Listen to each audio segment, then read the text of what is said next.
दोस्तों बहुत बहुत स्वागत करता हूं आप सभी का। कॉकरोच जनता पार्टी के संस्थापक अभिजीत दीपके ने कल एक बड़ा आह्वान किया था देश के 20 बड़े नेताओं से। राहुल गांधी, अखिलेश यादव, मल्लिकार्जुन खड़गे, धर्मेंद्र प्रधान, नितिन नवीन, न जाने कितने नेताओं से आह्वान किया गया था कि आप लोग जंतर मंतर आइए, हमारा समर्थन कीजिए, सोनम वांगचुक जी का हालचाल लीजिए। अभिजीत दीपके के आह्वान के 12 घंटे के ही अंदर चंद्रशेखर आज़ाद आखिरकार जंतर मंतर पहुंच गए। जंतर मंतर पहुंचे तो वहां पर किस तरीके से माहौल बदल गया। आज बीजेपी सरकार को कैसे आड़े हाथों लिया चंद्रशेखर आज़ाद ने। दोस्तों सारी तस्वीरें एक एक करके मैं आपको आज दिखाऊंगा।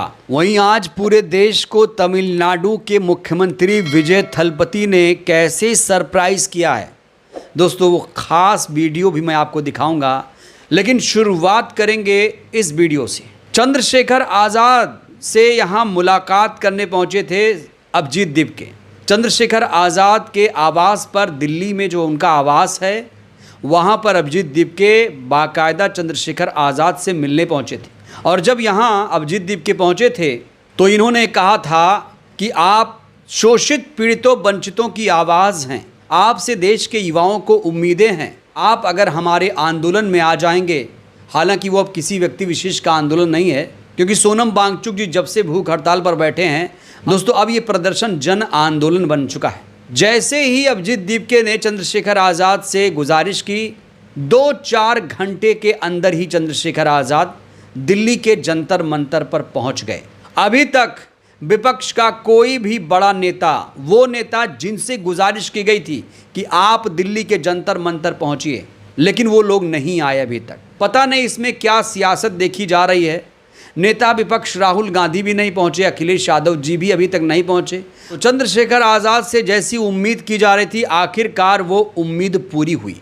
आज जब चंद्रशेखर आज़ाद दिल्ली के जंतर मंतर पर पहुंचे, आंदोलन स्थल पर पहुंचे, तो यहाँ देखिए किस तरीके से भारी जन सैलाब उमड़ा।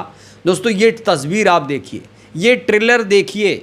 इससे पहले दिल्ली के जंतर मंतर पर ऐसा माहौल नहीं था, लेकिन जैसे ही चंद्रशेखर आज़ाद अपनी भीम आर्मी के साथ पहुंचे, माहौल बिल्कुल बदल गया।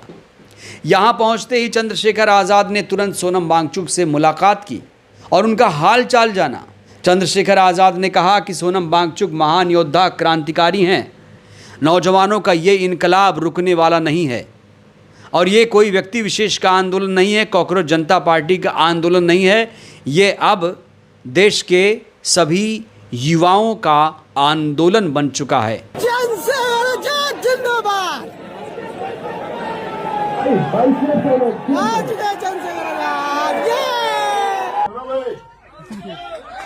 मैं कोई बात हवा में नहीं कहता। पहली बात, अगर मैं कह रहा हूं यहाँ खड़े होकर एडवोकेट चंद्रशेखर आज़ाद कि यहाँ से संसद तक आदमी आदमी होगा, तो आदमी आदमी होगा। मेरी बात का और सुनो,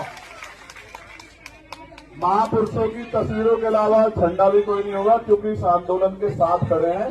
इस आंदोलन से कोई राजनीतिक लाभ नहीं चाहिए। मेरी बात को आप याद रखें, उस काम को हम लोग करें। तो ये आंदोलन अब सिर्फ युवाओं की आवाज नहीं, बल्कि देश भर से उठ रहे जन समर्थन का प्रतीक बनता जा रहा है। आज दिल्ली के जंतर मंतर पर पहुंचकर चंद्रशेखर आज़ाद ने किस तरीके से भारतीय जनता पार्टी को चैलेंज किया, किस तरीके से सरकार को कटघरे में खड़ा किया। दोस्तों ये वीडियो चंद्रशेखर आज़ाद का आपको सुनना चाहिए, और ऐसा बोलने के लिए नेताओं में डेयरिंग भी होने की ज़रूरत है। सबसे बड़ी डेयरिंग तो ये है कि चंद्रशेखर आज़ाद आज दिल्ली के जंतर मंतर पहुँचे। जब वहाँ पहुँचे तो किस तरीके से सरकार को चेतावनी दी है, ये वीडियो आपको ज़रूर देखना चाहिए। प्राण जी को मैं कहना चाहता हूँ, सुनो भाई, कुर्सी तो है, आपका जनाजा थोड़ा ही है। अगर कुछ कर नहीं सकते तो छोड़ क्यों नहीं देते? क्यों चिपक के बैठे? अगर ये खलल डाल रहे, एक बार जो कह दिया जाए वो माना जाए, उसके बाद दोबारा कहना पड़े, तो ये अनुशासन के बाद। अगर आप कुर्सी पे बैठ के कुछ कर नहीं सकते, देश के युवाओं का भविष्य नहीं बना सकते, तो आप कुर्सी छोड़ क्यों नहीं देते सर? क्यों चिपक के बैठे हो?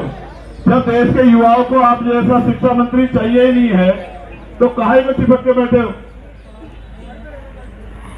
सवाल ये है, सरकार अगर 3 किलोमीटर की बात नहीं सुन रही है तो क्या 300 किलोमीटर की बात?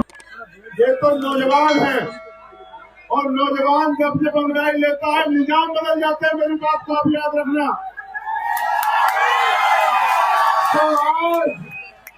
जो आज चुप है उनको कल तय करना पड़ेगा। ये लड़ाई किसी दल की नहीं है, ये लड़ाई भारत के युवाओं की लड़ाई है और जो लड़ रहा है उसको भी लोग देख रहे हैं और जो चुप है उसको भी देख रहे हैं। लोग ये भी देख रहे हैं कि कौन खड़ा है और कौन सिर्फ जो है किसी नुकसान का इंतजार कर रहा है। ये बड़े इम्पोर्टेंट लोग आज मैं इस मंच पे देख रहा हूँ। प्यारे साथियों, मैं तो खुद एनएसए में रहा, 16 महीने के लिए जेल में। तो दिल्ली के जंतर मंतर पर पहुंचकर चंद्रशेखर आज़ाद ने न सिर्फ सरकार पर हमला बोला बल्कि धर्मेंद्र प्रधान के इस्तीफे की डिमांड कर दी और कहा ये कुर्सी आपका जनाजा थोड़ी है। जब देश के युवाओं को आप जैसा शिक्षा मंत्री चाहिए ही नहीं तो क्यों चिपक कर कुर्सी से बैठे हो? सरकार अगर 3 किलोमीटर की आवाज़ नहीं सुन रही है तो क्या 300 किलोमीटर की आवाज़ सुनेगी? तो ऐसे कुछ दहाड़े हैं आज चंद्रशेखर आज़ाद। चंद्रशेखर आज़ाद राजनीति से ऊपर उठकर बिना वोट बैंक की परवाह किए आज दिल्ली के जंतर मंतर पहुंच गए। अब बड़ा सवाल वो बाकी नेता कहाँ हैं? चूंकि इस आंदोलन में शिक्षा सुधारक पर्यावरणविद बैठे हुए हैं, इसलिए सभी नेताओं का ये फर्ज बनता है कि वो दिल्ली के जंतर मंतर पर जाएं, क्योंकि इस समय सोनम वांगचुक की सेहत लगातार बिगड़ती जा रही है और कहा जा रहा 2-3 दिन तक अगर ऐसे ही रहा तो हालात और ज़्यादा बिगड़ जाएंगे। अगर सोनम वांगचुक को कुछ हो गया तो ये सरकार फिर हाथ मलते रह जाएगी। इस सरकार पर बहुत बड़ा दाग लग जाएगा। दाग तो वैसे भी लगा हुआ है कि ये सरकार गूंगी बहरी हो चुकी है, ये सरकार युवाओं की आवाज़ नहीं सुन रही है। ये सरकार अगर चाहे तो आज ही तुरंत सोनम वांगचुक की जान को बचा सकती है। छोटी सी डिमांड है कि धर्मेंद्र प्रधान का इस्तीफा होना चाहिए। दोस्तों, आपको याद दिला दें, जब कल 20 लोगों को लेटर लिखा गया था कि आप लोग दिल्ली के जंतर मंतर आइए, तो उसमें टीवी के चीफ, तमिलनाडु के सीएम, जो कि जन लोकप्रिय मुख्यमंत्री हैं, उनका भी उसमें नाम था और कहा जा रहा है वो भी दिल्ली के जंतर मंतर बहुत जल्द पहुंच सकते हैं। खबर ऐसी आ रही है क्योंकि साउथ सिनेमा के सुपरस्टार प्रकाश राज यहां पहुंच चुके हैं और कहा जा रहा है अब विजय थलपति भी बहुत जल्द दिल्ली के जंतर मंतर पहुंचकर सोनम वांगचुक से मुलाकात कर सकते हैं। इस बीच आज विजय थलपति ने पूरे देश को कैसे सरप्राइज किया, उसके लिए दोस्तों आपको ये वीडियो देखना चाहिए। आज विजय थलपति की जितनी तारीफ की जाए उतनी कम है। दरअसल आज सीएम विजय एक राशन की दुकान पर अचानक पहुंच जाते हैं और वहां खुद ही राशन देने लगते हैं सबको और उसकी क्वालिटी भी चेक करते हैं अच्छी है या नहीं। जनता से पूछ रहे हैं कि जो आपको अनाज मिल रहा है वो सही है कि नहीं।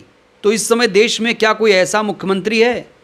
विजय जब से मुख्यमंत्री बने हैं तब से हर दिन कोई ऐसा काम करते हैं जो सबका दिल जीत लेता है। काश देश के अन्य राज्यों में भी ऐसा ही मुख्यमंत्री देश की जनता को मिले तो उनका कल्याण हो जाएगा। तमिलनाडु में जनहितैषी लोकप्रिय सरकार है, वहाँ भेदभाव नहीं हो रहा है, वहाँ क्राइम भ्रष्टाचार खत्म करने पर काम किया जा रहा है, वहाँ जनता के हक अधिकारों की रक्षा की जा रही है। जनता को जो चाहिए पानी, बिजली, स्वास्थ्य उसे देने की कोशिश की जा रही है। इस बीच मशहूर अभिनेत्री स्वरा भास्कर का एक वीडियो वायरल है। दरअसल स्वरा भास्कर भी दिल्ली के जंतर मंतर पहुंची थी और दिल्ली के जंतर मंतर पहुंचकर जो डेयरिंग स्वरा भास्कर ने दिखाई है, दोस्तों इस वीडियो के वायरल होने के बाद इस समय स्वरा भास्कर पूरे देश के मीडिया में छा गई हैं। हर कोई उनको सैल्यूट कर रहा है जिस डेयरिंग से उन्होंने सरकार को फटकारा है। जरा सुनिए। जो सरकारी पोजीशन पे है, हम आप आपसे भीख नहीं मांग रहे। आपका काम है कि आप इस देश की सरकार नहीं, इस देश के नागरिक और इस देश के संविधान के लिए काम करिए। ये एक चेतावनी है, ये बात याद रखनी चाहिए और टाइम से ये बात इन सारे सत्ता पक्ष में जो लोग बैठे हैं उनको याद दिलानी चाहिए। बहुत बहुत शुक्रिया दोस्तों। मैं आप एक बार फिर से आपकी हिम्मत, आपके हौसले और आपके दृढ़ निश्चय को दाद देना चाहूंगी। जय हिंद, इंकलाब जिंदाबाद। दोस्तों, सौरभ भास्कर जी की ये स्पीच आपको कैसी लगी बताइएगा। और चंद्रशेखर आज़ाद ने जो आज ऐलान किया दिल्ली के जंतर मंतर से जाकर, चंद्रशेखर आज़ाद का वो भाषण कैसा लगा आपको? चंद्रशेखर आज़ाद जिस तरीके से आजकल एक्टिविटी दिखा रहे हैं, जिस तरीके से वो सक्रिय हैं, क्या लगता है बाकी नेता भी चंद्रशेखर आज़ाद की तरह जंतर मंतर पहुँचेंगे? चंद्रशेखर आज़ाद की राजनीति आपको कैसी लगती है? राय दीजिएगा। बहुत बहुत धन्यवाद।